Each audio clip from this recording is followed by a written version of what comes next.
নমস্কার। বড়রা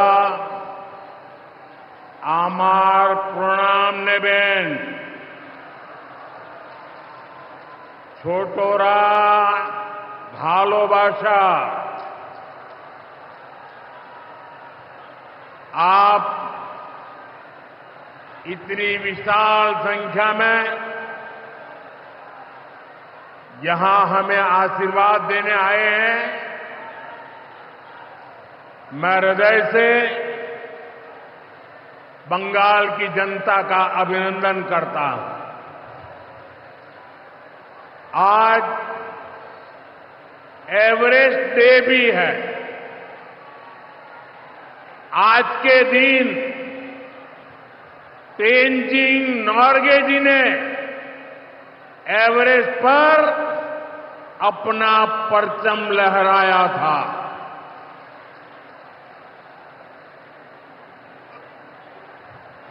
उनके सम्मान में हम भी अपना तिरंगा फहराएंगे।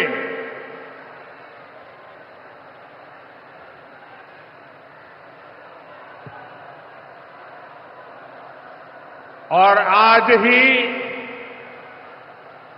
महान स्वतंत्रता सेनानी रामानंद चटर्जी की जयंती भी है। ये महान संतानें हमें प्रेरित करती है, बड़े संकल्पों की सिद्धि के लिए हौसला देती है। साथियों, 21वीं सदी में भारत नए सामर्थ्य के साथ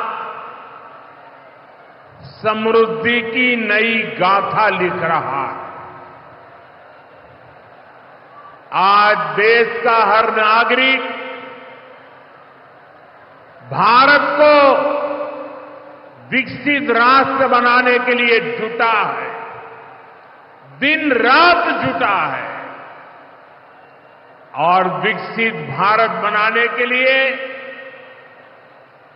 पश्चिम बंगाल का भी विकसित होना बहुत जरूरी है।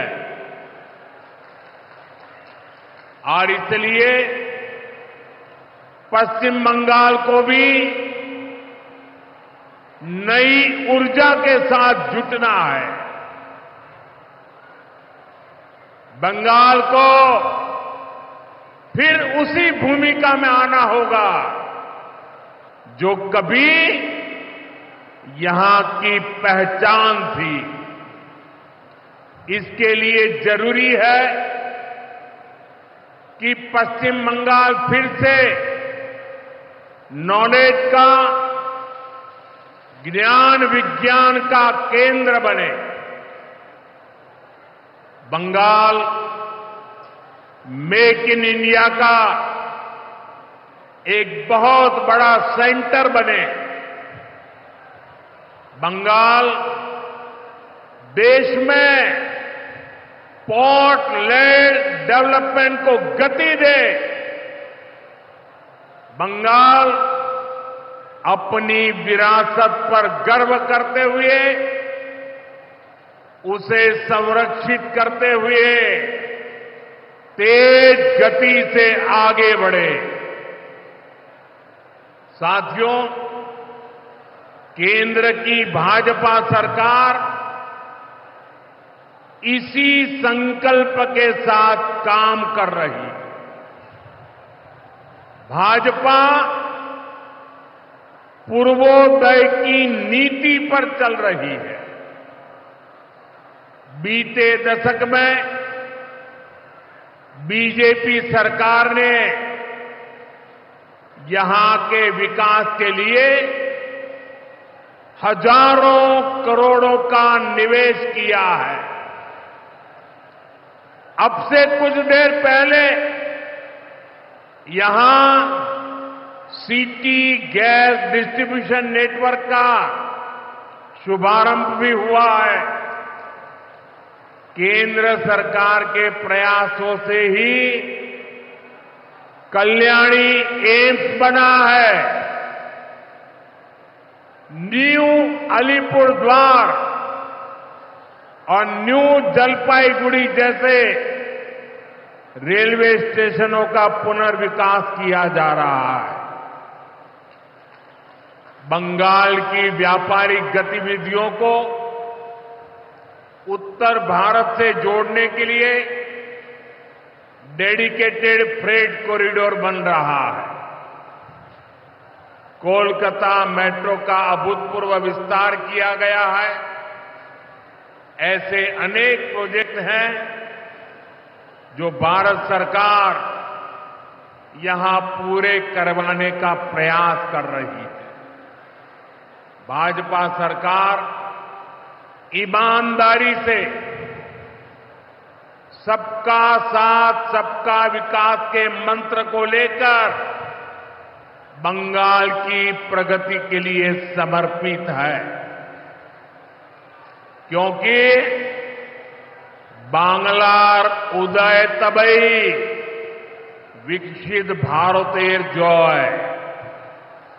साथियों, ये समय पश्चिम बंगाल के लिए बहुत अहम है।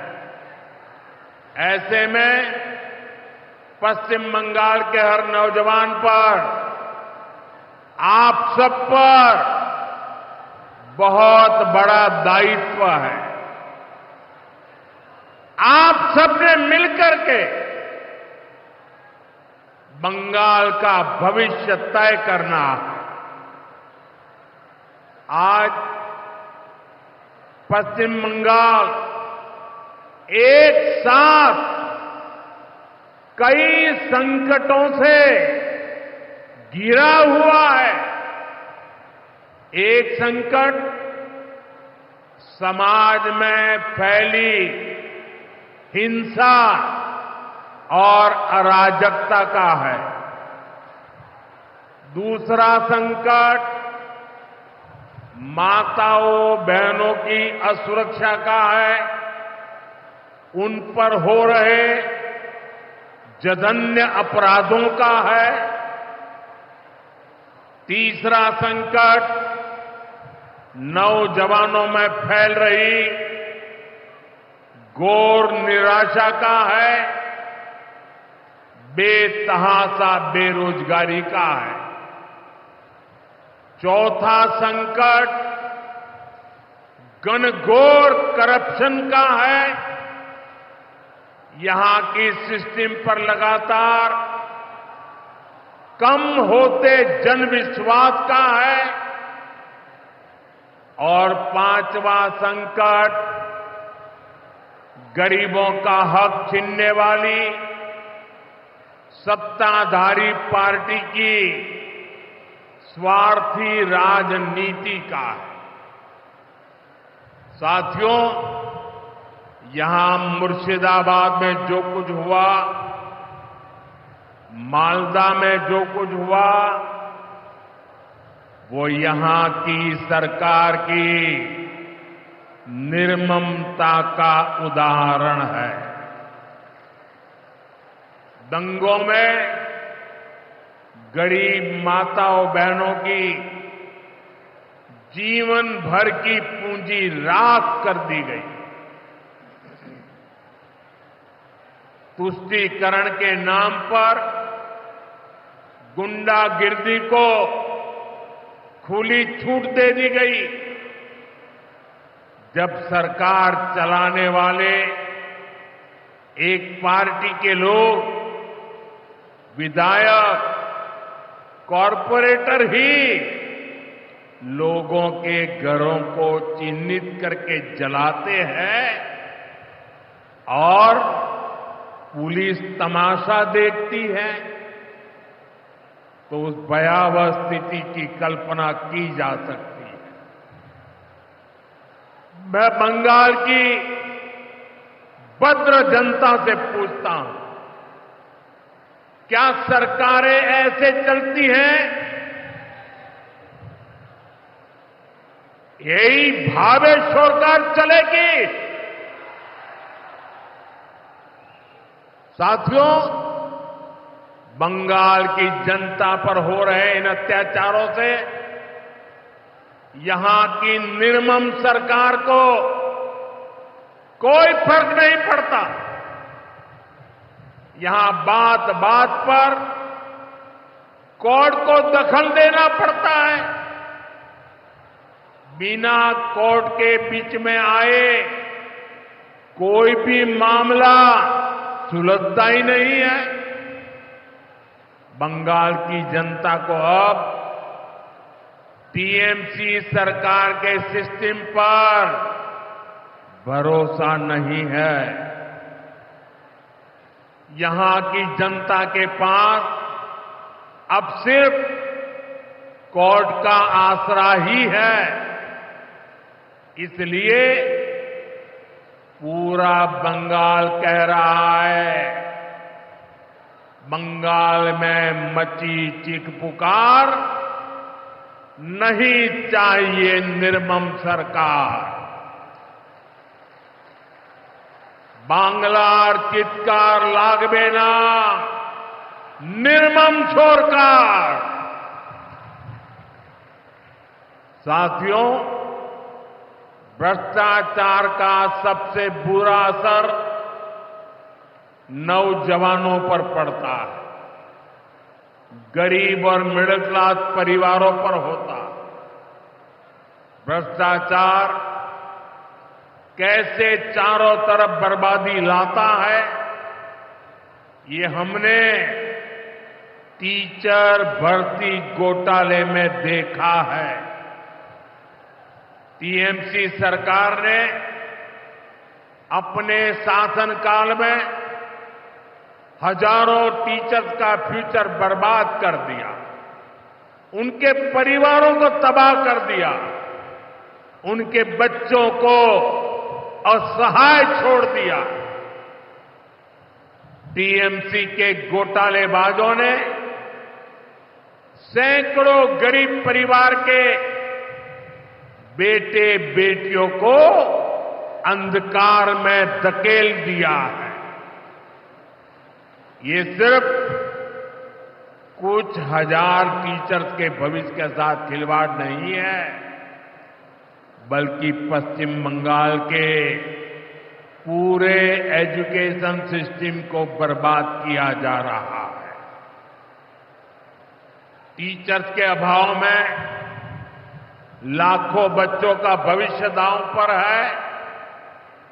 इतना बड़ा पाप टीएमसी के नेताओं ने किया है। हद तो ये है कि ये लोग आज भी अपनी गलती मानने को तैयार नहीं है। उल्टा देश की अदालत को, न्यायपालिका को, कोर्ट को दोषी ठहराते हैं। साथियों, टीएमसी ने चाय बागान में काम करने वाले साथियों को भी नहीं छोड़ा है। यहां सरकार की कुनीतियों के कारण टी गार्डन लगातार बंद होते जा रहे हैं। मजदूरों के हाथ से काम निकलता चला जा रहा है। यहां पीएफ को लेकर जो कुछ भी हुआ वो बहुत शर्मनाक है। ये गरीब मेहनतकश लोगों की कमाई, उस पर डाका डाला जा रहा है। टीएमसी सरकार इसके दोषी लोगों को बचाने की कोशिश कर रही है। और मैं बंगाल के मेरे भाई बहन आपको विश्वास दिलाने आया हूं, भाजपा ये नहीं होने देगी।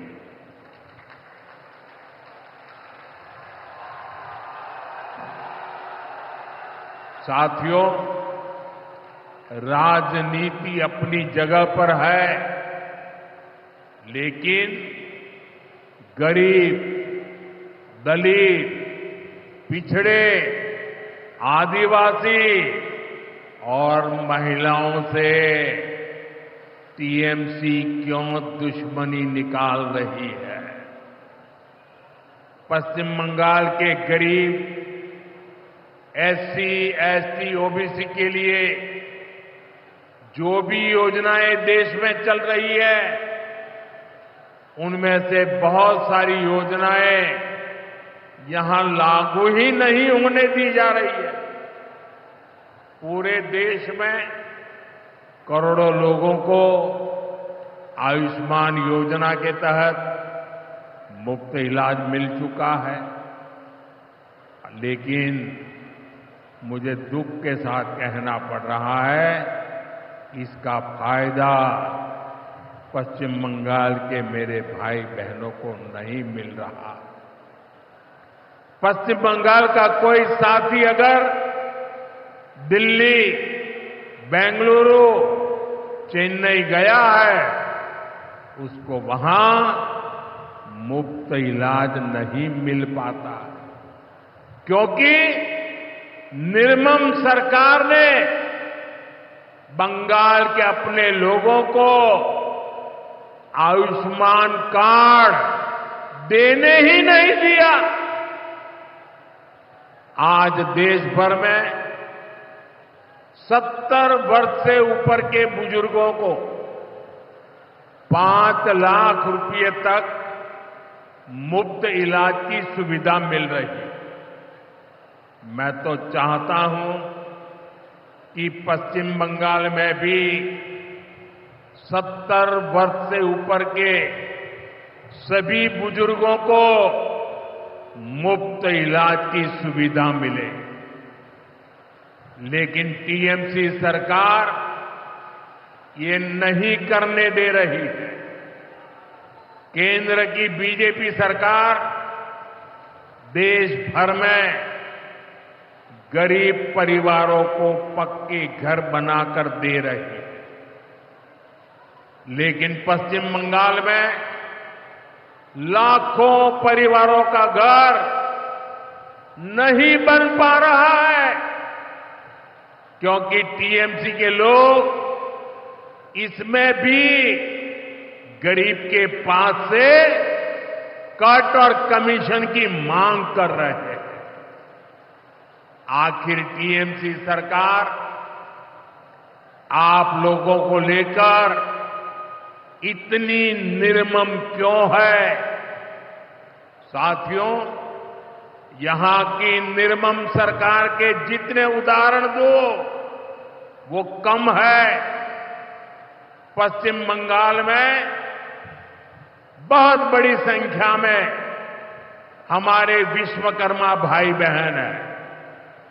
ये लोग हाथ के हुनर से अनेक प्रकार के काम करते हैं। इनके लिए पहली बार भाजपा सरकार विश्वकर्मा योजना लाई।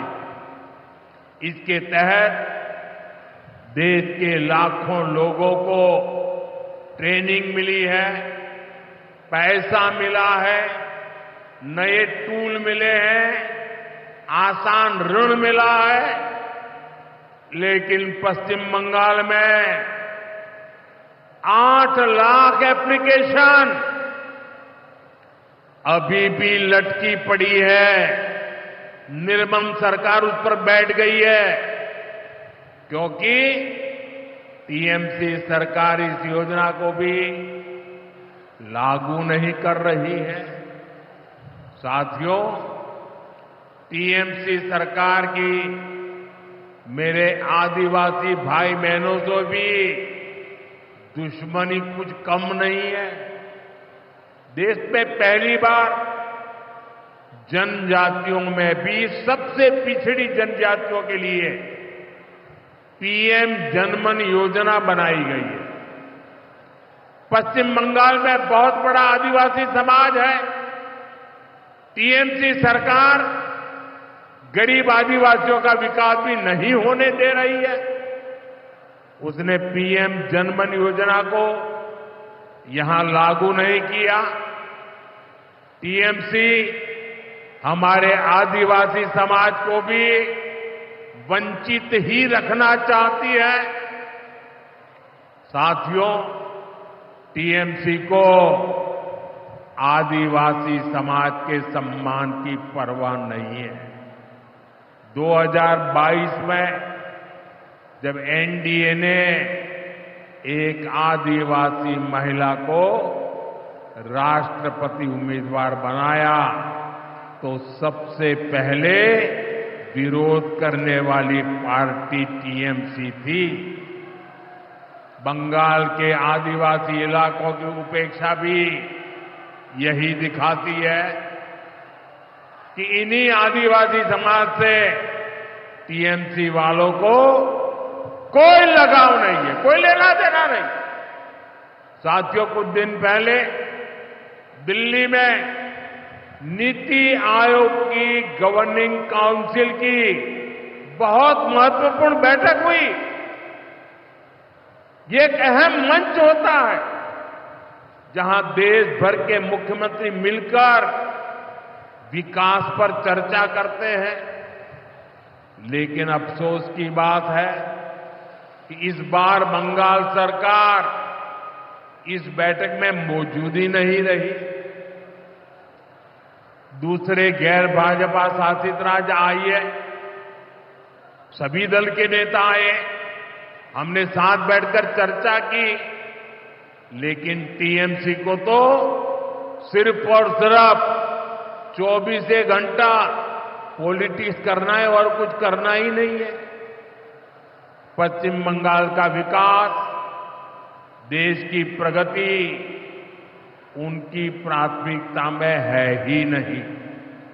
साथियों, केंद्र सरकार की जिन योजनाओं को यहां लागू किया भी गया है, उनको पूरा नहीं किया जा रहा। पीएम ग्राम सड़क योजना के तहत पश्चिम बंगाल के गांवों के लिए 4000 किलोमीटर की सड़कें स्वीकृत की गई। इनको पिछले साल तक पूरा हो जाना था। 4000 किलोमीटर तो छोड़िए, यहां 400 किलोमीटर सड़कें भी नहीं बन पाई है। साथियों, इंफ्रास्ट्रक्चर के काम से सुविधाएं भी बनती है और रोजगार भी बनते हैं। लेकिन हालत ये है कि पश्चिम बंगाल में 16 बड़े इंफ्रास्ट्रक्चर प्रोजेक्ट यहां की सरकार अटकाए हुए है। ये 90,000 करोड़ रुपए से अधिक के प्रोजेक्ट हैं। कहीं रेल लाइन आनी थी, रुकी पड़ी है। कहीं मेट्रो बननी थी, रुकी पड़ी है। कहीं हाईवे बनना था, बंद पड़ा है। कहीं अस्पताल बनना था, कोई पूछने वाला नहीं। ऐसे प्रोजेक्ट्स को ये टीएमसी ने लटका करके रखा है। ये पश्चिम बंगाल के आप लोगों के साथ बहुत बड़ा धोखा है। साथियों, आज जब सिंदूर खेला की इस धरती पर आया हूं, तो आतंकवाद को लेकर भारत के नए संकल्प की चर्चा स्वाभाविक है। 22 अप्रैल को पहलगाम में, जम्मू कश्मीर में आतंकियों ने जो बर्बरता की, उसके बाद पश्चिम बंगाल में भी बहुत गुस्सा था। आपके भीतर जो आक्रोश था, आपका जो गुस्सा था, उसको मैं भली भांति समझता था। आतंकवादियों ने हमारी बहनों का सिंदूर मिटाने का दुस्साहस किया। हमारी सेना ने उनको सिंदूर की शक्ति का एहसास करा दिया।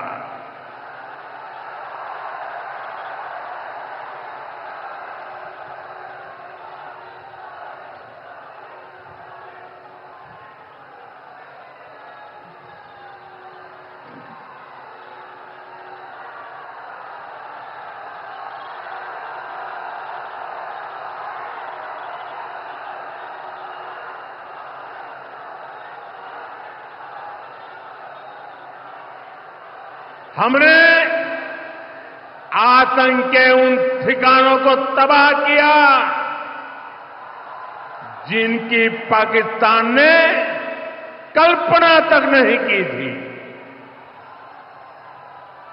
साथियों, आतंक को पालने वाले पाकिस्तान के पास दुनिया को देने के लिए कुछ भी पॉजिटिव नहीं है। जब से वो अस्तित्व में आए हैं तब से ही उसने सिर्फ आतंक को पाला है। 1947 में बंटवारे के बाद से ही उसने भारत पर आतंकी हमला किया। कुछ सालों के बाद उसने यहां पड़ोस में आज के बांग्लादेश में जो आतंक फैलाया, पाकिस्तान की सेनाओं ने जिस प्रकार बांग्लादेश में रेप किए, मर्डर किए, वो कोई भूल नहीं सकता। आतंक और नरसंहार ये पाकिस्तानी सेना की सबसे बड़ी एक्सपर्टाइज है। जब सीधा युद्ध लड़ा जाता है तो उसकी हार तय होती है, उसका पराजय निश्चित होता है, उसको मुंह की खानी पड़ती है। यही कारण है कि पाकिस्तान की सेना आतंकियों का सहारा लेती है।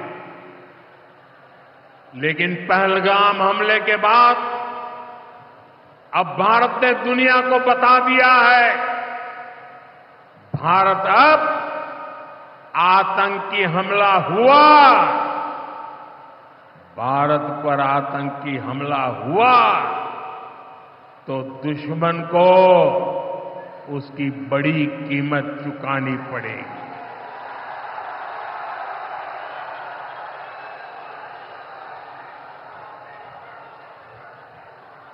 और पाकिस्तान समझ ले 3 बार घर में घुस करके मारा है।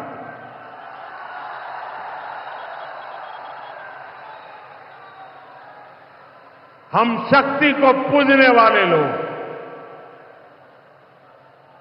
हम महिषासुर मर्दिनी को पूजते हैं। बंगाल टाइगर की इस धरती से 140 करोड़ भारतीयों का ऐलान है। ऑपरेशन सिंदूर अभी खत्म नहीं हुआ है।